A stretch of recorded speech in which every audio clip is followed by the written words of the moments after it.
Niswander. I'm here at May Day 2021, and we are here celebrating workers. This is International Labor Day, celebrating the workers all around the world. And if you know the history, it started in the U.S., but we moved our Labor Day to September. I have no idea why that happened. I'm here with some friends here. There's Johnny. Our love show out here. And Natalie. How's it going? I'm doing great, man. How about yourself? Yeah, we're doing great. We're hot. We walked 40 minutes to get here, but we're excited. We brought these flyers. You walked here? Yeah, from Boyle Heights. That's fantastic. I know. That's great. We're going to get our work in, and yeah, excited to. I got to learn these lyrics that we were given to chant. Well, you know, the most famous one here is Solidarity Forever, Solidarity Forever. Oh, you know this actually. For the union makes us strong. You never heard that? No. You never heard that? No. Have you been to the Soviet Union or what? What is I wish.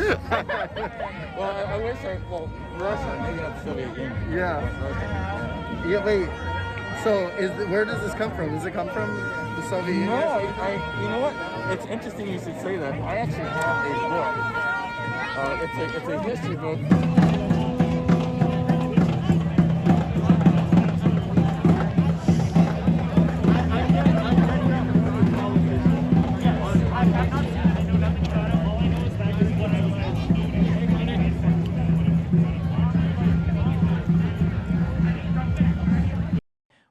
Where do you see, and you mentioned pivoting immediately, regardless of what the outcome is in the election in November 2020, where do you see what do you see the first steps being?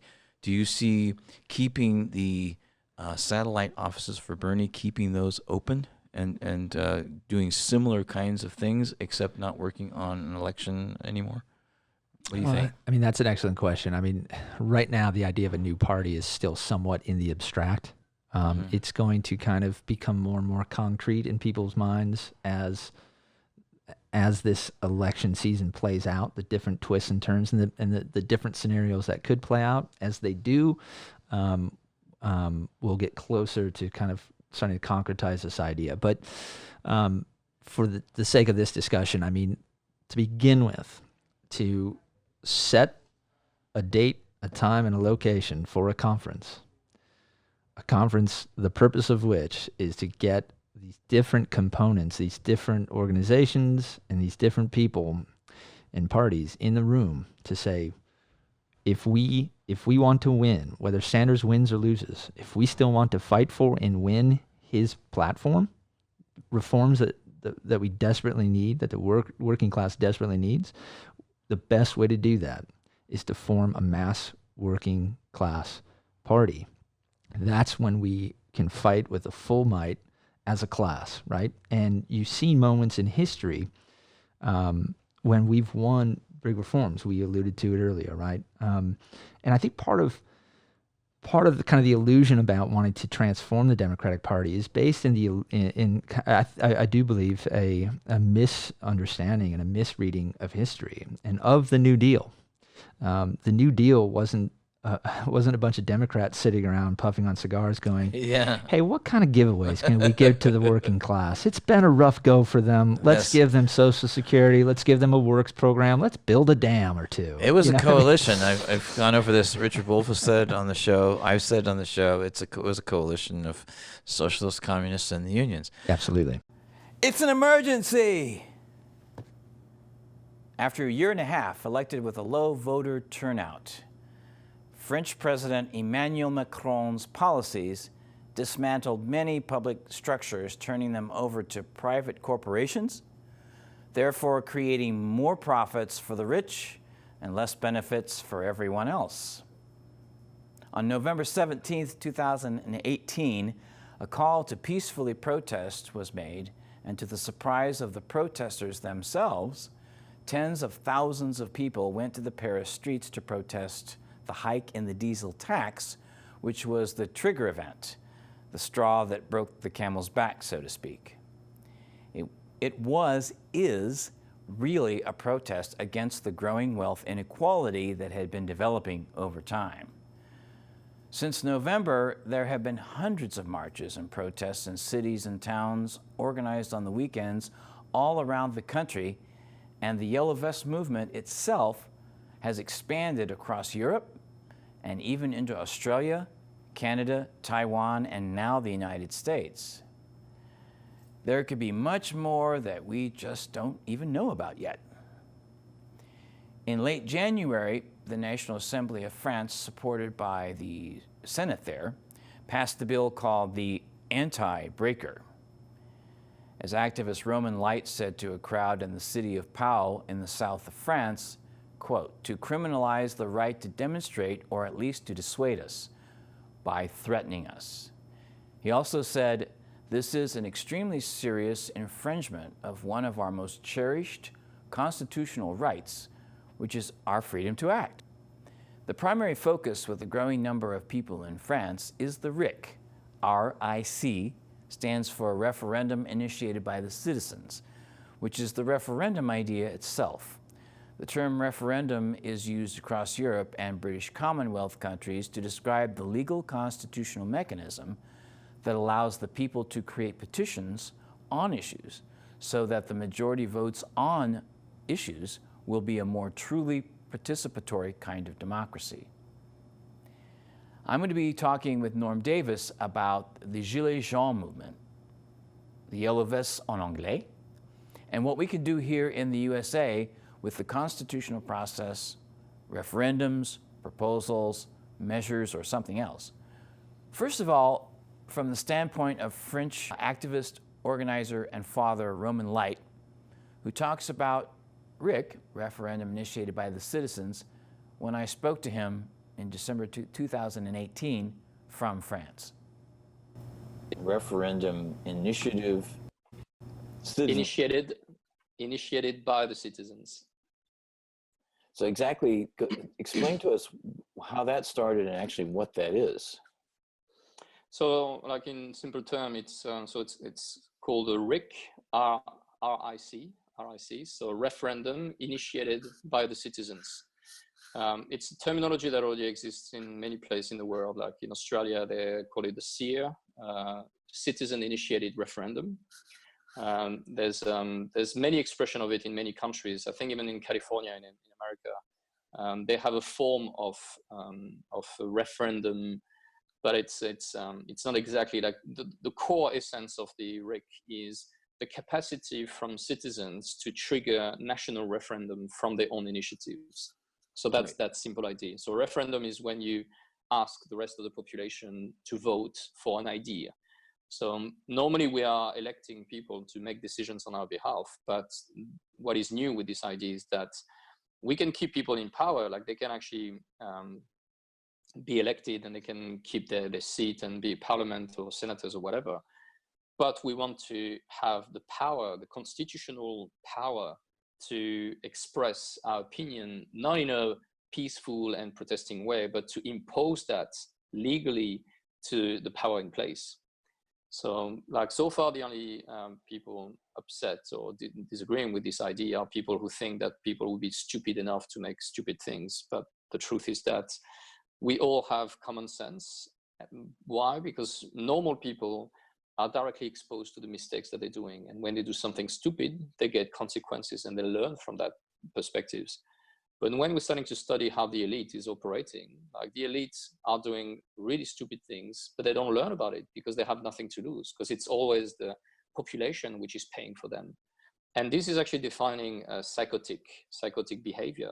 Like a psychopath is someone that basically is doing the same mistake over and over and over and over again and never learn from it because they never really get to face the consequences of its action. And this is what is creating that sensation of impunity that this elite is getting through, and never really learn anything because they never face the consequences of that. Like the only thing that they're facing is, oh, we're not going to be re-elected.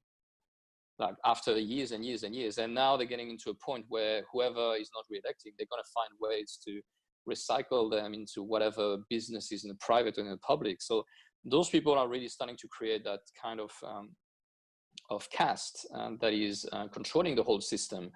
And we haven't yet realized that the only reason why those people are proliferating is only because we are powerless. We cannot stop them legally. And that's such a simple statement to realize. Like, the whole idea of the RIC is realizing that we have been programmed to be powerless constitutionally.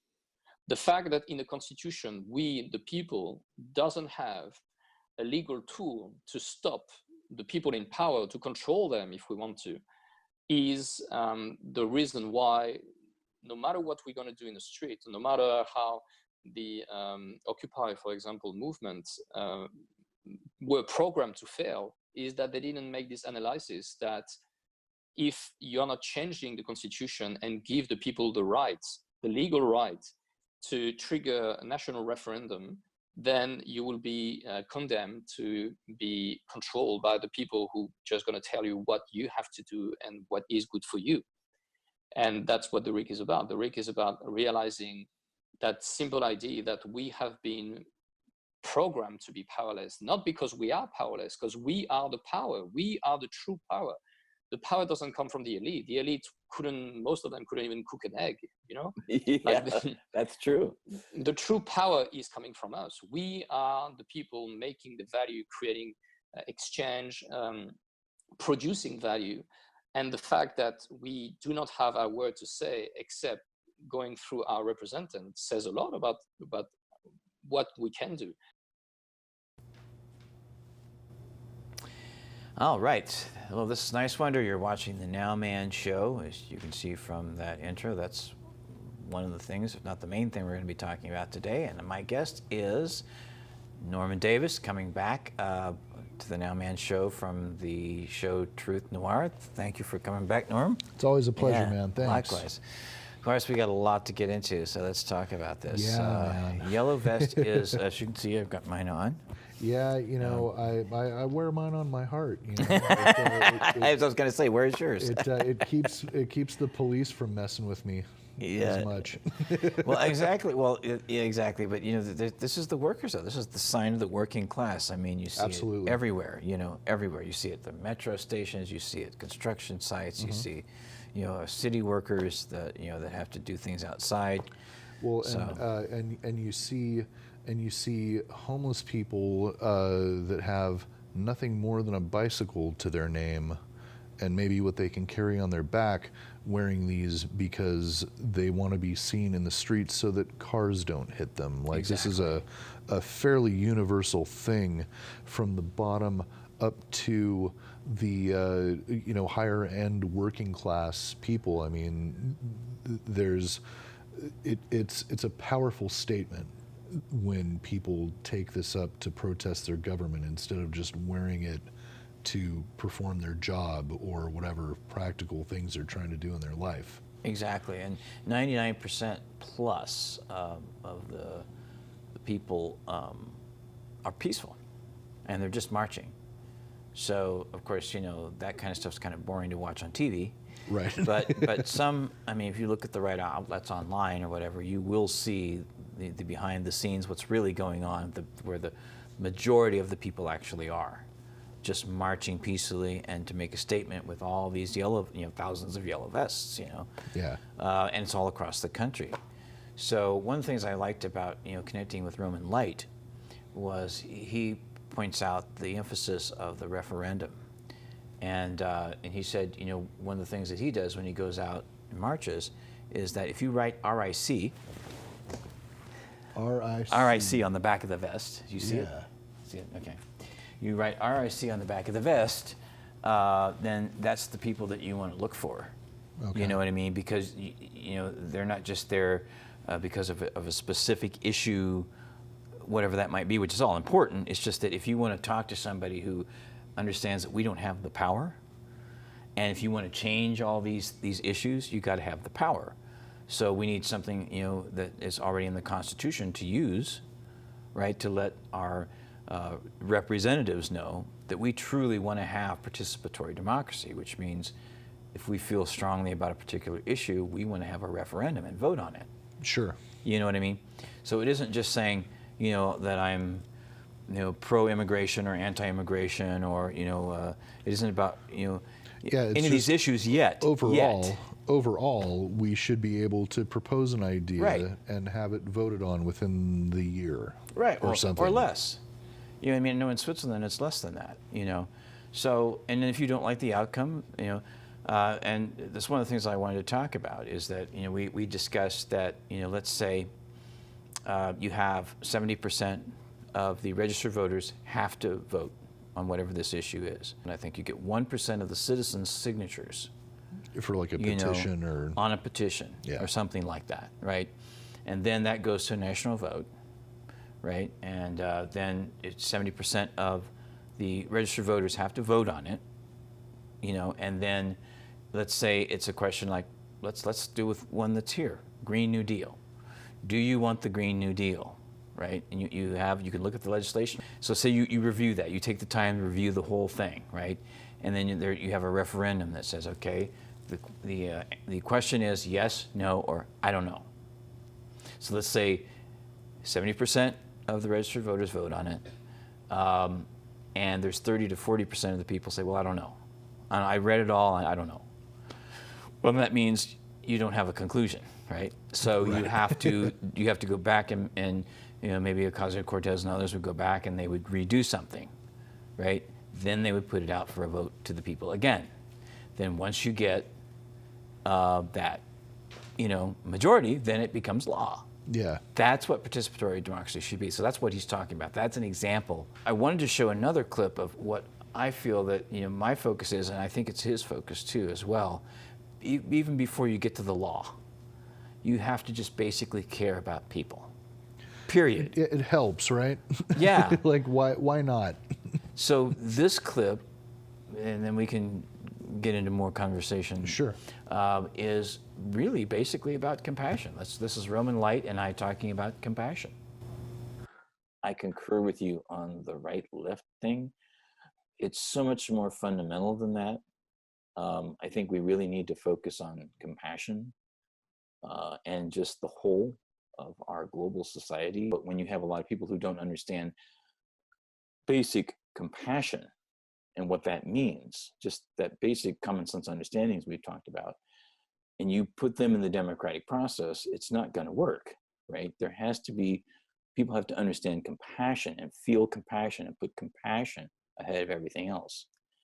Then I think democracy can work, right? Once people are educated about the issues. And just on the topic about compassion, I don't think compassion is something that can be taught. Like it's something that life is teaching you. Like it cannot be taught at school. I don't think the fact that people will make decisions based on selfishness and stuff like that will actually make any difference, because the RIC is a process.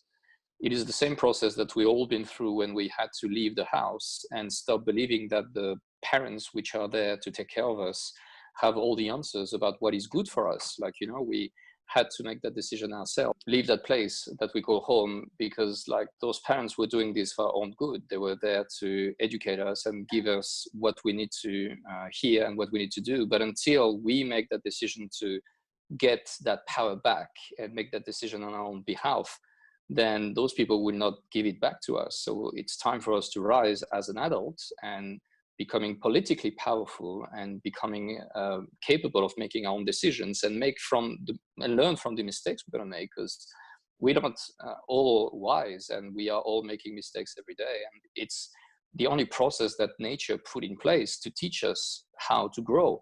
So let's make mistakes as quick as possible. Let's learn from those mistakes, and let's learn that compassion is the way, because you cannot force people to believe that.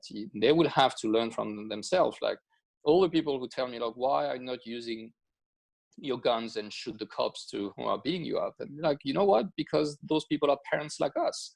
They're moms and dads, and they have their own problem, and they have their own issue, and they have their family to feed, and they have their stress, and they have their things to do. So they are not the problem. Like the problem is the fact that we are all powerless. It's not the military, it's not the economy, it's not the climate, it's not the rich, it's not the poor, it's not the left, the right, or whatever, the religion. It's the fact that we are all powerless. And until people will get that power back, And I'm saying back, like we never had that power, but until the people will get this power, they will remain divided, weak, and inefficient.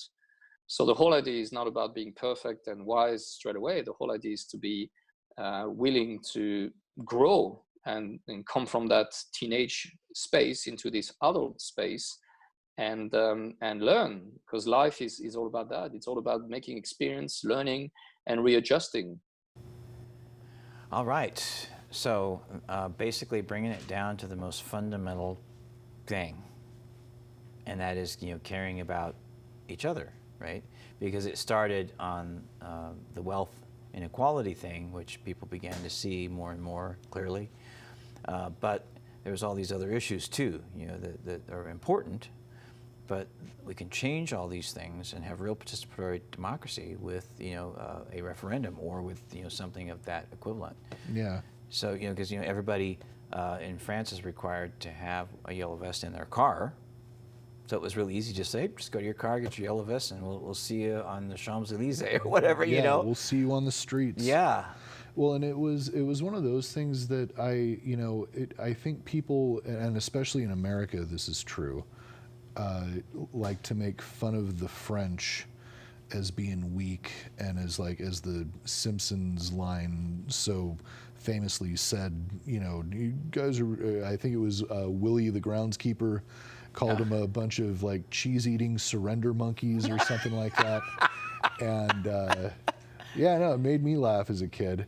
But it wasn't until you start kind of becoming aware of things, and outside of your history book in school that mentions that the French helped us win the Revolutionary War, it into modern times, like the French Revolution happened, and since then they have taken to the streets every time something has happened that they don't agree with in their government, and they've shut down the government, and they've had labor strikes, and they have now recently been and by their own choice, right, have been a fairly disarmed people for quite a while now, and have still found a way to give their government a hard time by mobilizing in the streets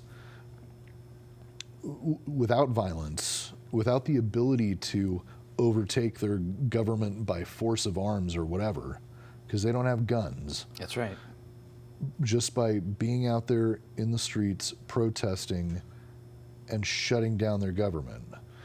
And I think it is a huge fallacy on the part of Americans who are like, oh, if we had to save the French in World War II, and another joke I've heard is that as soon as a French child learns to speak, they learn how to say "I surrender" in 5 different languages. Oh yeah. It's nonsense, and it is, I think, it's like a bully tactic by a group of people who have been unable to accomplish anything in their own government for a while, which is the situation with us here in America. It's just... And all over the world. Yeah, there's really a lot of countries going downhill, and maybe they say the same things about the French. I don't know. But I've come to respect them quite a bit for their resolve over and it's not just recently, it's in the recent decades that I've been paying attention, that it's like, no, you guys are out in the streets throwing batteries at your public officials and making your presence known that you're not happy with this. And they do things like demanding change. They have these garbage machines or whatever they are that shot out cow dung, and they yeah. Have you seen that? Oh, so good. There's that's the French, right? They want to make a message, but that's their what's been understood, is that peaceful protest. You can be creative with it, right? And so, yeah, it's pretty creative. It's pretty creative. I have to, say that's very interesting. You also go back to Moliere. I think they get the sense of humor from him, right? Apparently, but what's going on now with the yellow vest is that most of the violence is being committed by the police, or the gendarme, as they say in French. Yeah, the agents provocateur. And of course, in the interview, if you watch the whole thing, you'll see, we go into detail about, how it began and the illusions that are created by the mainstream media as to what's going on. Yeah. And that kind of thing. And we still may not have received everything yet, all the information of what's really going on. But with, thanks to, social media, we see a lot more, Right. you know what I mean, than what we used to. So in modern times, we are, I think we're in a revolutionary era. I think when I first walked into City Hall of Occupy LA in early October of 2011, that was I still flash back to that moment when I had this feeling. I'm looking around all these tents. This is the beginning of a revolutionary era. That was the first thought that came to my mind, and I didn't think I was going to be seeing this in my lifetime. And now here we are in 2018, 2019, and we're seeing it go further. People are too maybe complacent, about the situation, and it's time to not be so complacent anymore. Yeah. You know what I mean? When you get people together that are doing a thing and they're faced with a decision of like, okay, we all live locally, we all do this thing together, maybe we need to up our yield of production on whatever it is. Do we want to do the thing that's going to poison all of the land around us? Or do we want to figure out a better way? Well, then you're going to invent something that will help you increase your yield for more people, and then also not be toxic. That's right. Maybe, and if you had... That'd be a good idea, don't you think? Yeah, and if you had a lot of people in a lot of different areas, you could share those ideas, and it's just good ideas. Exactly. Instead of like, well, can I make money on this? Well, no, then you don't get to have it. Exactly. It's not all about making money. Again, it's back to just caring for each other. Yeah. You know what I mean? That should be the priority in our minds all the time, and not money, not material things, which is what our current system does focus on. Let's get real. Right. And it's not real when it comes to life on this planet. It's not real when it comes to the quality of life. Why should most of the benefits go to the people that run the system that works for them? It doesn't make any sense. So we're going to wrap it up here now. So remember, Yellow Vest, Rick, referendum initiated by the citizens, okay? And that means basically citizen participatory democracy using what's already in place or adding to it with constitutions. And that's something that can apply anywhere, even here in the United States. And more, this is just the beginning of that story, and there's more to be continued, and it's always a pleasure, Norm. I mean, we have great conversations. Likewise, man. And we can help create that network of creating coalitions, which is another thing that we're about here on the Nowman Show, as well as having fun, and fun to the nth degree, and staying in the present moment. And thank you, Norm Davis from Truth Noir. And until next time, this is Niswander. Stay present in the moment, always.